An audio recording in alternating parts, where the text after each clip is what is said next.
An episode with no story. A confession that's cold and clinical, everyone acting so out of character with fan service all over the place and lots of wasted potential. This is the worst episode in the history of Phineas and Ferb. Act your age. It was supposed to be the ultimate Phineas and Ferb episode, but something, well actually many things, went terribly wrong and we ended up with an underwhelming and confusing mess. I've shared my hatred for this episode in other videos, but I never elaborated too much on it, so I'm finally ready to let out all my frustration. Before we begin, you guys know me and know I love the show and admire the writer's work on it, so I'd hate to spread hate for the show I love, yet I've spent countless hours applauding it here on YouTube, so it's only fair I address its weak spots as well, the weakest being this episode. God, I hate it so much. But let's jump right into it. I believe the best way to start this video is with a very impartial and unbiased summary of the episode, so here we go. We're 10 years into the future, and while Phineas is trying to decide on what college to attend, Baljeet randomly tells him that Isabella has always had a crush on him. Just like that, out of the blue. So Phineas consequently replies, admitting he too has feelings for her now.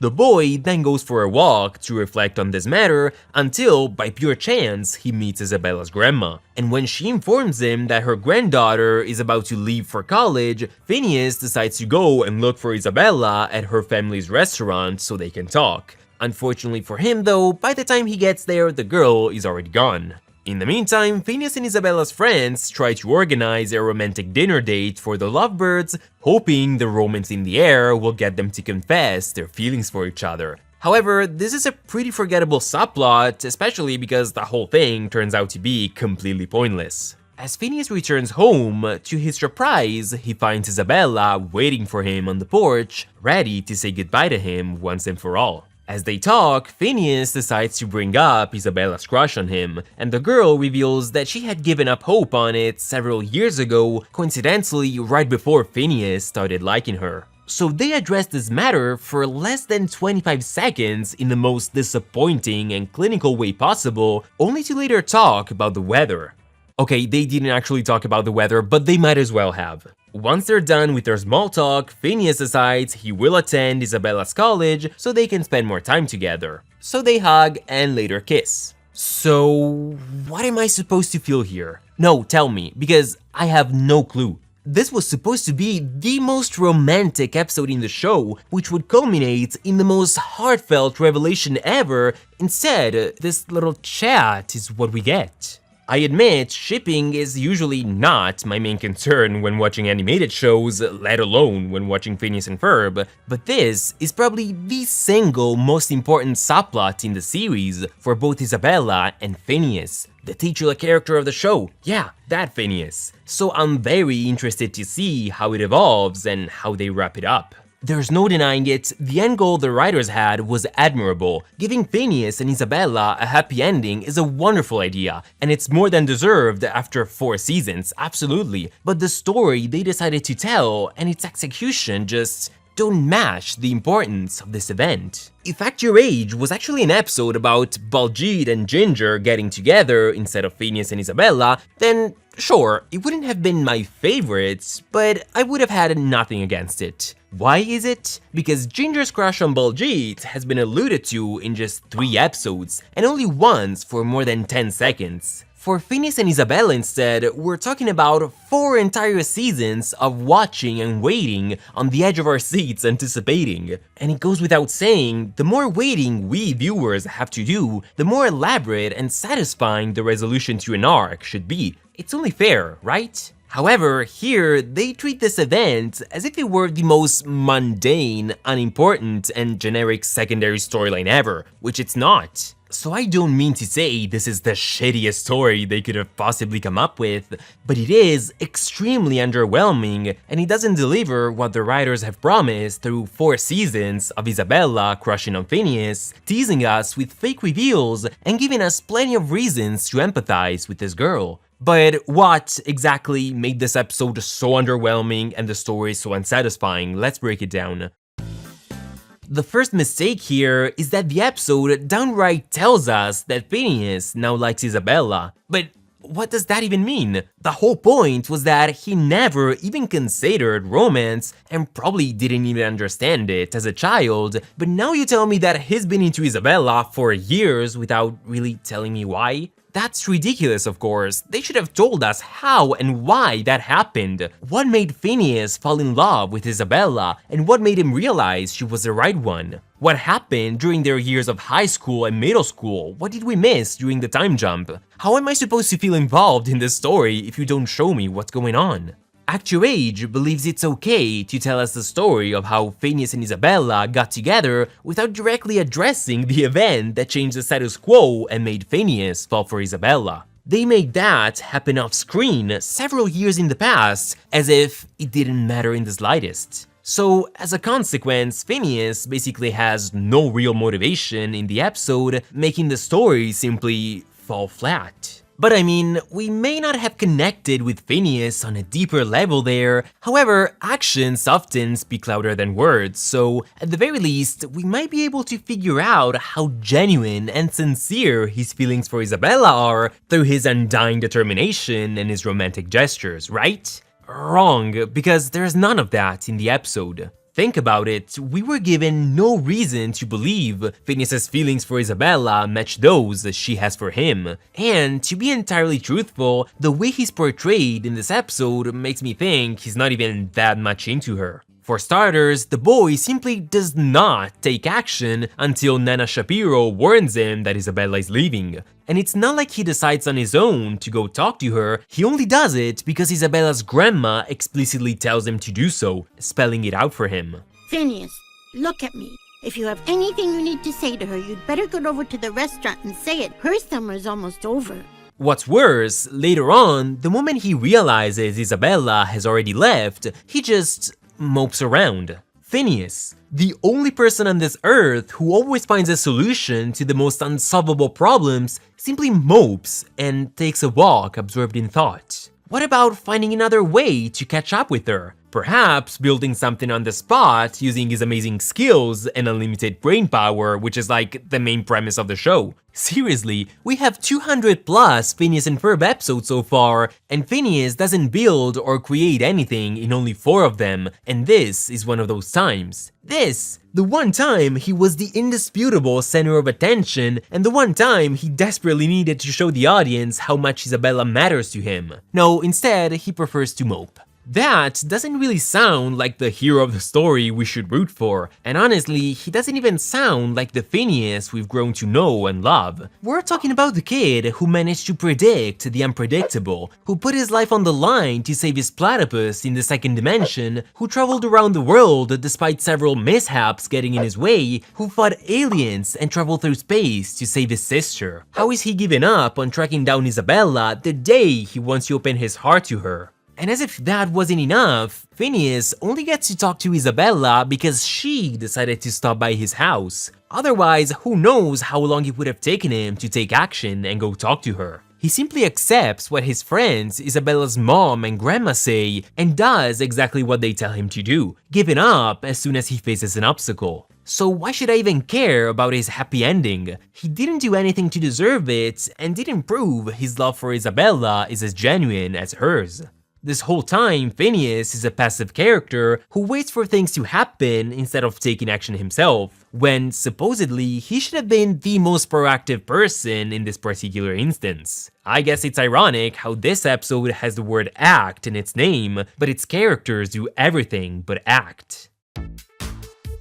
The next big issue instead involves Isabella, because she's barely part of the episode. In fact, before the confession itself, Isabella only shows up twice without ever moving the story along. She only appears halfway through the episode for a whopping 30 seconds, only to talk about food, and she later sings the mandatory song. And that's it. In doing so, the episode seems to forget that Isabella is just as important as Phineas in the story, if not more so. Don't get me wrong, I have nothing against giving Phineas the spotlight for once, but focusing on him only and pushing Isabella to the side when it comes to this love story, her love story, is not the smartest choice. It's okay to make Phineas the main character as long as Isabella is right beside him as a co-protagonist. We should have seen Phineas developing feelings for Isabella, but we also should have seen her taking matters into her own hands and revealing how she truly feels about him. After all, she's the one on a character journey here. She's the one who struggled with her fears and insecurities. She was the one we've been rooting for, the one with the most genuine kind of love and the noblest of intentions. So it was only natural for her character to eventually work out the courage to reveal her feelings to Phineas. But because she doesn't take the initiative here, and Phineas is the one announcing his feelings first, Isabella ultimately doesn't grow as a character. And this is insanely unsatisfying. It means that all those times we were rooting for her to speak up and be brave meant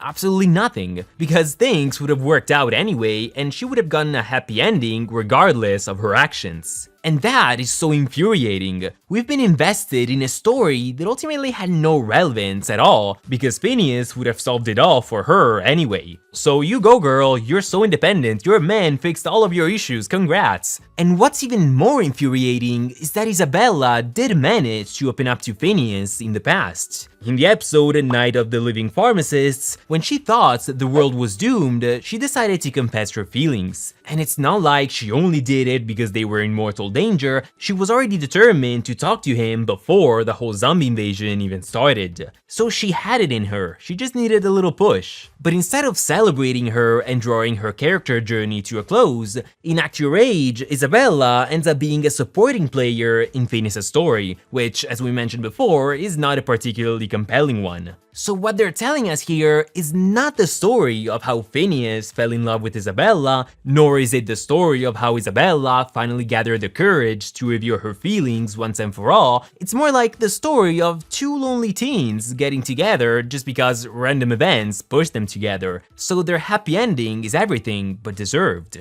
And even though none of these episodes have a truly happy ending for Isabella, Night of the Living Pharmacists, Summer Belongs to You, and even It's No Picnic, Happy Birthday Isabella, and Operation Crumb Cake gave us way more satisfying stories than this one. Then, during the confession, the episode makes the same mistake once again. We're told that around the time he started liking her, Isabella gave up hope and stopped trying to make Phineas notice her. Again, just like with Phineas' feelings for Isabella, we're told about this, but we're not shown. And I mean, wouldn't it be more interesting to show us what pushed Isabella to give up all hope and throw in the towel after so many years? Wouldn't that be a more interesting story to tell rather than the boring and uneventful one Act Your Age gave us? Because, in case you didn't notice yet, nothing happens in this episode. There's no action, no events. There's just a whole lot of chit-chatting and sitting around. I get what they were trying to do. They were probably hoping our hearts would melt at the idea of this tragic and unfortunate timing, and I guess the idea in itself is fine, but it clearly didn't get executed properly. Not only because they didn't show us, but also because the timing of this revelation was terrible. In fact, we're told about this 2.5 minutes before the end of the episode, and just 30 seconds before Isabella and Phineas get their happy ending. If they had mentioned this 20 minutes ago, then it would have mattered. It would have been an impactful revelation that would have made the whole matter much more tragic, and us more involved in the story, but telling us now is kinda pointless. It's too late to raise the stakes, the happy ending is happening like right now. Unfortunately though, Phineas and Isabella were not the only characters who suffered from the episode's imperfect writing. In fact, Ferb and the others were not only mishandled, but they also all behaved incredibly out of character. You may remember that the Fireside Girls knew about Isabella's feelings for Phineas since pretty much day one, and so did Candace and Ferb, who both helped Isabella have some alone time with their brother at one point or another. However, the episode seems to just ignore all of the groundwork that the writers have laid, because none of this ultimately has repercussions or any impact on the overall story. So instead of using all this groundwork to their advantage to write a better story that actively involved all these people, they prefer to just turn them all into passive characters who knew but never acted, and turn the fact that everybody knew into a joke. Everyone knew she liked him, lol, how funny. Well, if that's the case, then why did they never take action? Why did they never confront Isabella or Phineas? They had 10 years to do it after all. How did it never occur to them to push those two together? Well, actually, they prepared that romantic dinner for the two of them, so they were involved in the story, you know? Yeah, but why only now? How is it possible that for a whole decade, Isabella and Phineas's closest friends and siblings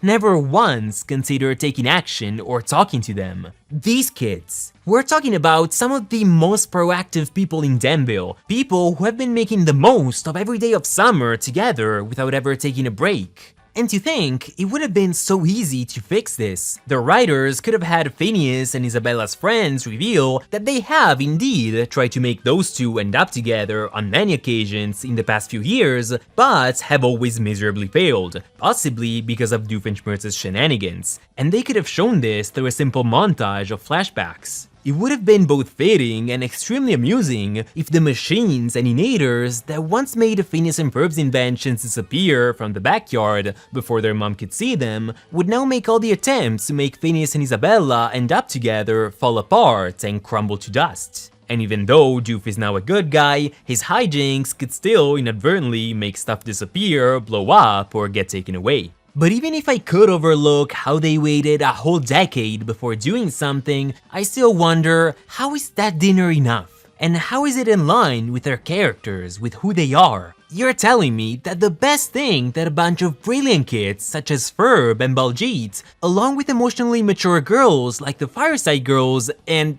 Buford, who is in film school I guess, is a simple and basic romantic dinner. Yeah, no, they were hoping the romance in the air would carry away the two lovebirds so that they would finally confess their feelings for each other. Do you really need me to tell you what's wrong with this? It's a ridiculous idea. If they were kids, then sure, I could see them enact such a simple plan. After all, they wouldn't know too much about feelings as 8-year-olds, but they're almost 20 here. The writers themselves took the decision of aging them here, thereby making them more mature and smarter than ever before, so how did they not come up with something more elaborate? For real, I want you guys to think about this. Wouldn't it have been amazing to see Ferb in charge of the day's project for once, telling everyone what to do, with the Fireside Girls helping him in the romance department, Baljeet with the planning, with Buford and maybe even Vanessa and Candace joining them? Phineas and Ferb were child prodigies at the age of 8, so who knows what someone like Ferb, or Phineas as we mentioned before, would be capable of creating as an 18-year-old.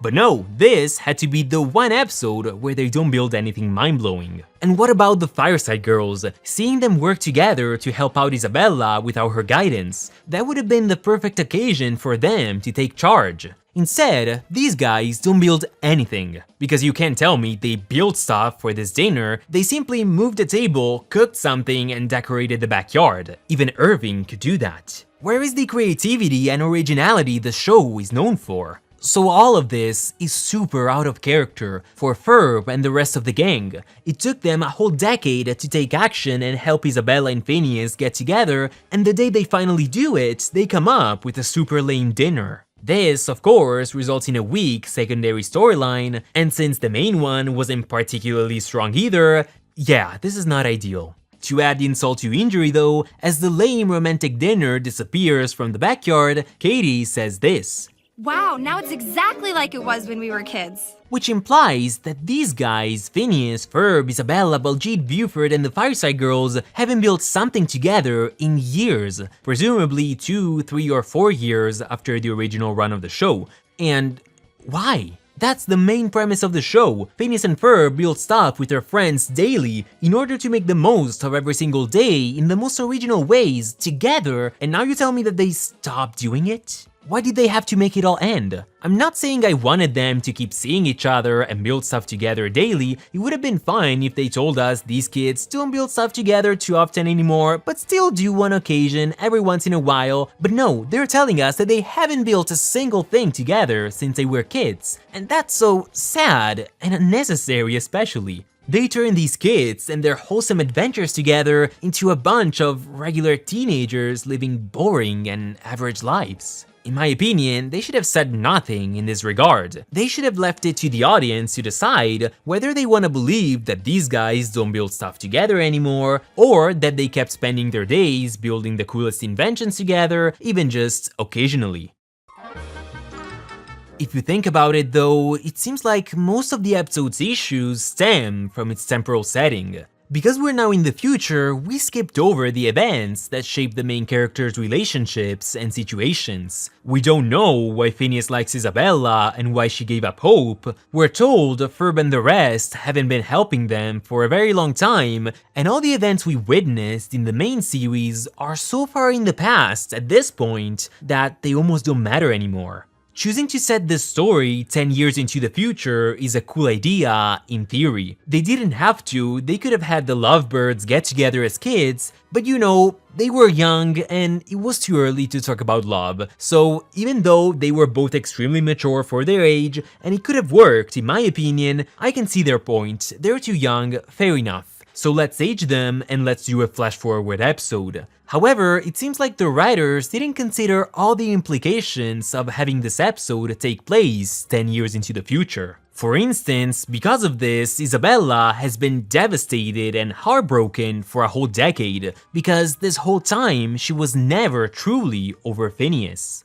In fact, she sings, "I spent so many summers hoping something would begin. I thought that I was over you, but here I am again." It may sound wholesome and sweet and whatnot, but Isabella has never moved on. She's been waiting, frustrated, unhappy and depressed her whole life because of this boy. And even when she gave up hope, she didn't really forget about Phineas. She simply accepted the fact that she would never be with him and that she would never be happy, which of course means she was miserable the entire time. And it's not just 10 years, as if that wasn't enough, because the song What Might Have Been hints at Isabella already having feelings for Phineas since she was like 3 or 4 years old. And I mean, it's one thing to struggle with your feelings for someone for a year, but it's a brand new world of pain to go through that your whole life. This girl has been heartbroken for about 90% of her life, and that was so unnecessary. We knew Isabella liked Phineas during the original summer, but why extend her frustration to both the past and the future? They overdid it. Why couldn't she stop being into him after a year or so, only to later fall for him again years later? And it's not like the writers accidentally wrote themselves into a corner there, given what they had established in previous episodes. No, they had complete creative freedom, so they didn't have to make her life this painful.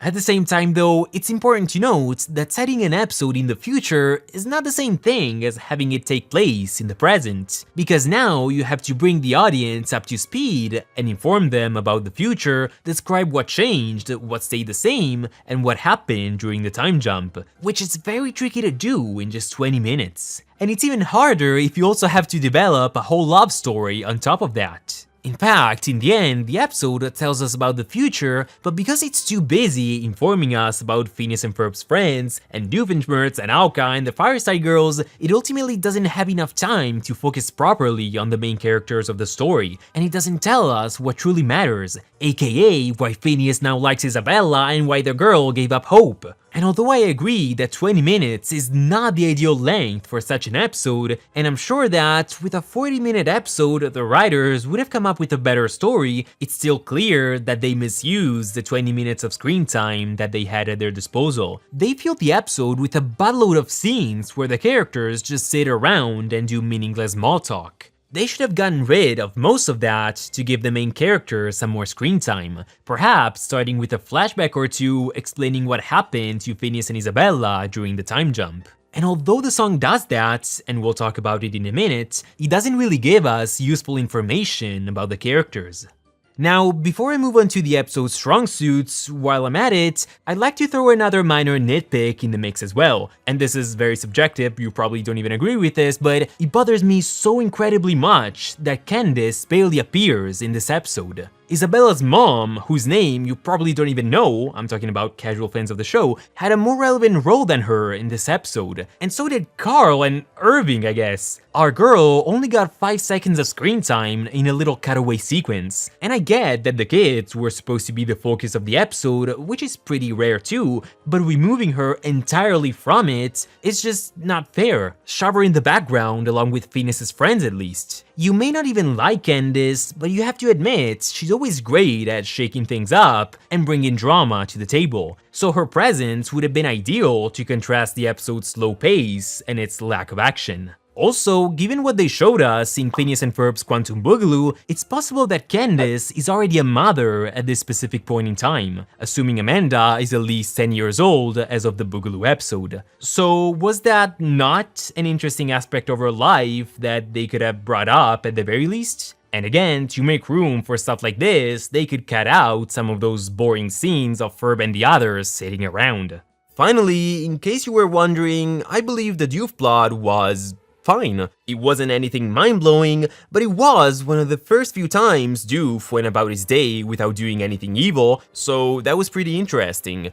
Now, because Heinz becomes a recurring character in Season 2 on Milo Murphy's Law, and he doesn't do anything evil the entire time there either, this story consequently becomes a little less unique, I admit. But I guess it's a decent one, nonetheless, not the funniest or the most memorable story he ever got, but not the worst one either. I suppose it was the most entertaining part of this episode, so sure, why not?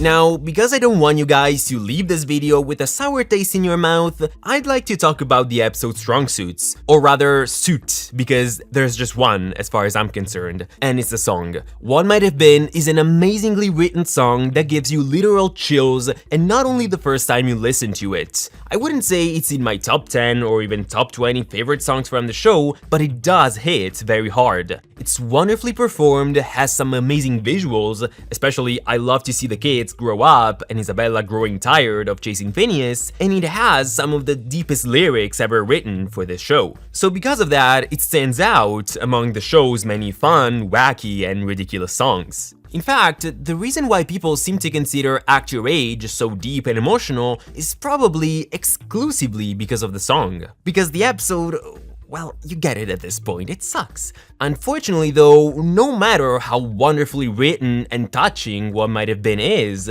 it's still not enough to salvage the episode. But that's because it's not the song's job to salvage it. A Phineas and Ferb episode can't only rely on its songs, the plot should be the priority. Actually, in my opinion, it's almost the exact opposite. The episode is so bad that it kinda drags down the song for me, which is why in my top 10 saddest Phineas and Ferb songs video, I just couldn't bring myself to rank it first. In fact, I kinda wish the rest of the episode was as deep, emotional, and moving as the song. And I'm aware that not everyone wants the same things from a show, but what I've always wanted from Phineas and Ferb was for it to be a little more introspective. As I'd still want it to make us laugh with its nonsense, but at the same time, I would have wanted it to make us connect with the characters on a deeper level, getting more involved in their lives and their stories. Something that, for instance, the first seasons of The Simpsons did wonderfully, and it's not like I want every show to be just like Golden Age Simpsons, but because Phineas and Ferb's characters, lore, and world building have always caught my eye and stood out from the average Disney show, I would want it to go a little deeper, and I'd love to get a sense of who these characters actually are under those many layers of humor. This is a comedy show, but one thing doesn't negate the other. It's not impossible to find the right balance between nonsense and depth. And sure, not every episode would need to be just like that, but I would definitely want to see that in special episodes like Act Your Age, since they're specifically designed, on paper at least, to tell a meaningful story in an introspective and elaborate way. So at the end of the day, what gives me actual physical pain is people saying they love this episode when what they actually mean is they love PHINABELLA, because it's not the same thing. Most fans, and the writers too apparently, don't seem to care much about how it happened, what pushed Phineas and Isabella together, and what motivated them to finally take this huge step. They just want a happy ending, regardless of how we get there. Unfortunately though, the end goal is not the only thing that matters. The execution is just as important. As a wise wizard once said, the joy is in the journey. If you give me an uneventful episode with an unsatisfying execution, you can't just tell me that everyone lived happily ever after and expect me to not only be okay with that, but also love your episode.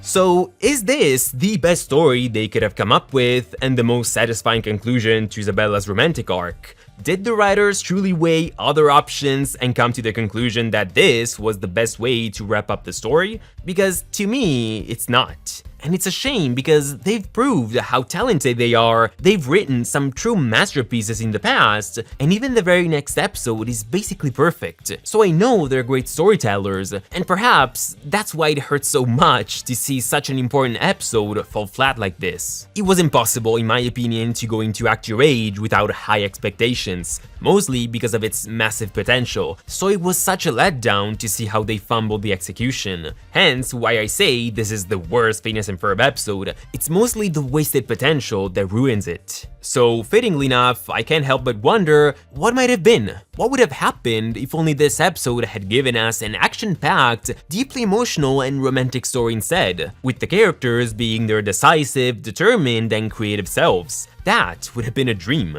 But now, it's your turn to speak up and share your opinions in the comments, and don't leave the video. I know this is when you usually leave. When I ask you to share your thoughts, I actually mean it, so please do, because I wanna know if I'm being too harsh here, or if you agree with me and have a problem with the episode as well. Also, after this huge rant, I should clarify that I have nothing against those who actually enjoyed the episode, and that the point of the video was not to try to convince you guys to hate Act Your Age. I simply wanted to share with you why I personally hate it. So in case you do love it, let me know what you think are the episode's strong suits, and at the same time I also want to know, like, wouldn't you have wanted more from this episode, or are you truly 100% okay with it? Super satisfied and all. In the end, all opinions are valid, except those of the people who believe Act Your Age is the last episode of the original run of the show. Those people need to be burned alive.